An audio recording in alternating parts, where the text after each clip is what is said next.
March 19th marks World Sleep Day, hosted by the World Sleep Society. We all know that the quantity and quality of sleep is vital to our health, but our work schedules or other factors, such as the lure of video streaming services and nighttime smartphone usage, makes it difficult to actually hold on to a healthy sleep schedule. So, to learn what we might be able to do about this and to delve into the issues of sleep and health, Dr. Pamela Song has joined us in the studio. Dr. Song is the Assistant Professor of Neurology at Inje University Ilsan Pek Hospital, and she's also a member of the Korean Sleep Research Society. Dr. Song, welcome to the show. Well, thank you for inviting me. So can you first tell us about World Sleep Day? When did it start and why was it created? Well, you just made a very nice introduction, and it's a World Sleep Day, which is celebrated in March 19th.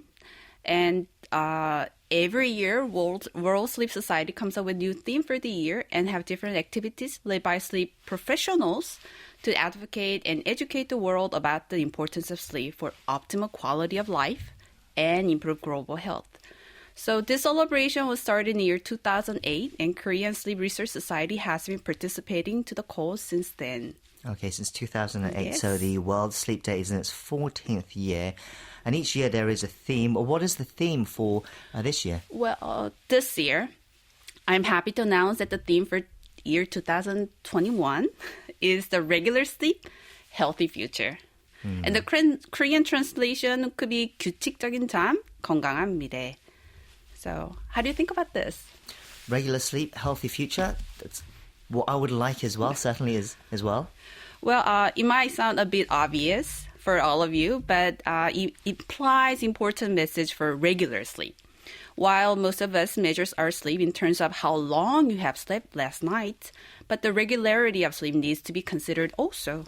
So those of you who are with us tonight, and maybe you should take a little bit of time to check the patterns of your sleep. If you think your sleep and wake rate is in regular time, you might be in the right track for the healthy future. Yes, regular sleep, healthy future. I'm sure many people will say it's easier said than done, though.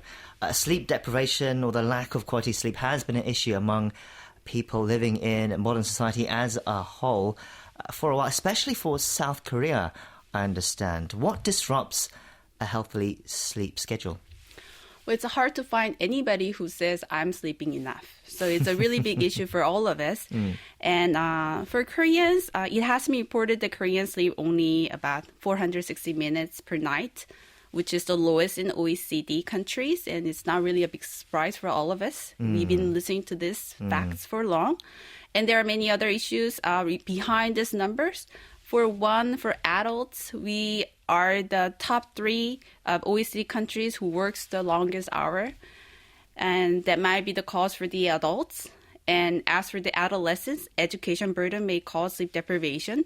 We all know how students restrict their sleep to manage their academic performances. Right, so yes, Koreans work so hard, whether you're young or old, and that affects sleep patterns, I'm sure. They go to school and hagwon and everything, and they have a very long hours of studying.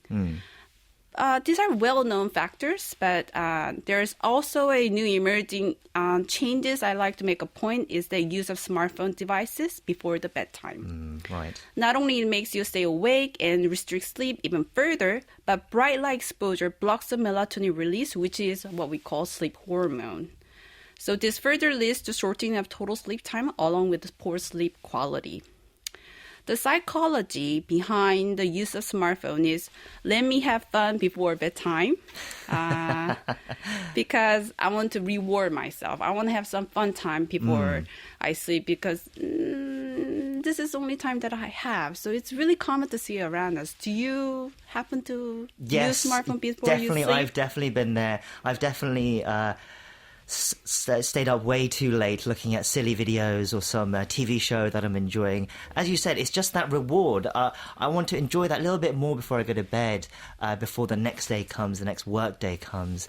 And it's that little bit of happiness that you get at the end of the day. Yes, for sure. And the problem is they have such a fun content that you can't really stop. So we have a term for this. It's a revenge bedtime procrastination. It's a decision to sacrificing your sleep to have a extra leisure time for yourself.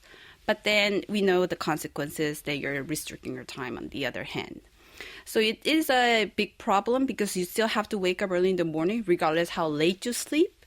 So, we see all around, but... Revenge, bedtime procrastination. I think that's a great term to describe what I'm sure many of our listeners will be familiar with as well. A day or two of insufficient sleep would, of course, lead to fatigue. But what are the long-term effects if you keep doing this? What health issues might people face with irregular sleep patterns or lack of sleep in general? Yes, so you may ask, well, I sometimes use YouTube before I go to sleep, so maybe it'll be okay. But let's say you do this every single night. So it's coming to the basic concept is that sleep, it's really hard to define, but it sure is a period of time for restoration. So anything that disturbs this critical time to restore your body and your mental, anything, will have consequences. So it has been reported that any accumulation of sleep deprivation may lead to memory decline, which you don't want to have, drowsiness, which may lead to a car traffic accidents, poor decision making, and etc., along with poor control medical illnesses, including hypertension, diabetes, and so on.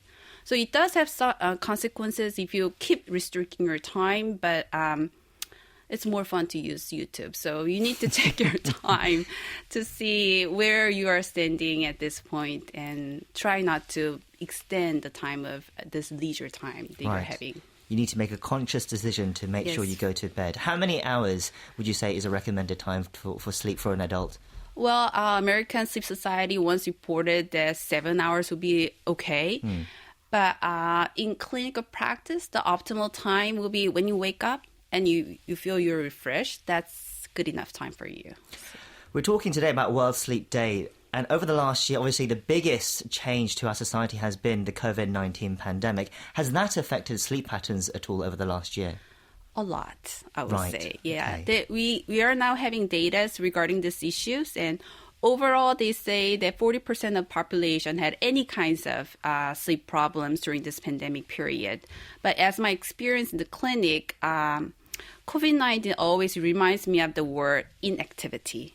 So since the pandemic, stay-home orders kept patients safe from the spreading the virus, but a lot of patients were restricted from light exposure, which is critical for releasing the sleep hormone and daytime activity.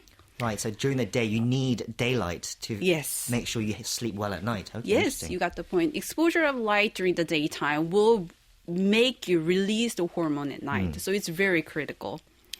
I can say that COVID-19 affected most of us, and you might not have noticed it, but the most susceptible population was a patient who already have the sleep disorder, especially insomnia patients.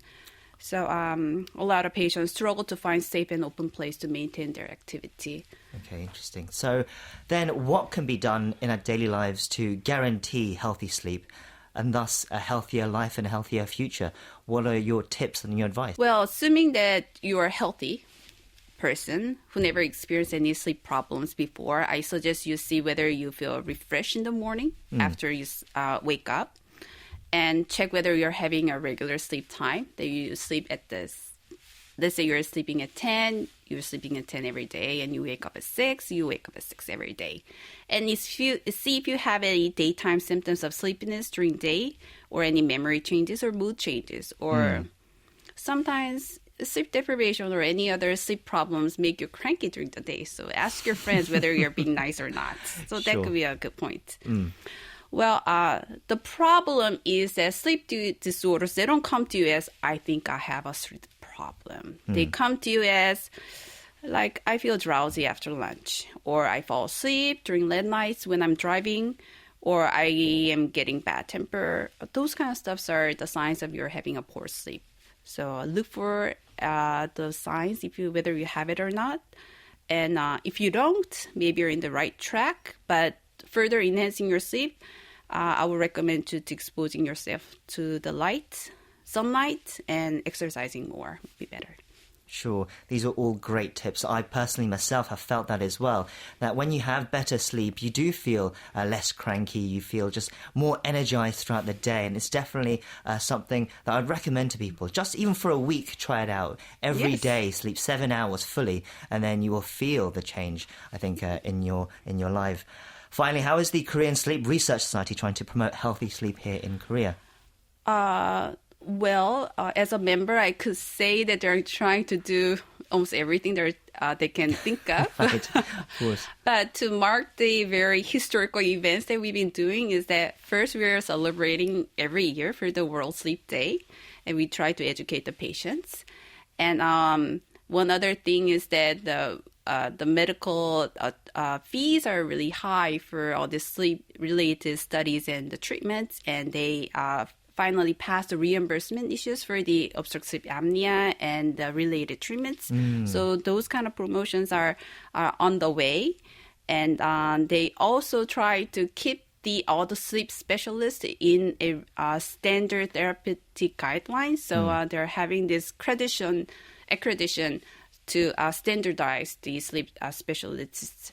So anybody you meet on your way will have the similar quality of clinic experiences. Right, so the society has been busy, clearly. Well, we thank you for coming in today and providing us with your insights and advice. We've been speaking to Dr. Pamela Song from Inje University, Ilsan-Baek Hospital and the Korean Sleep Research Society. Thank you for your time today. Thank you for inviting me. Thank you.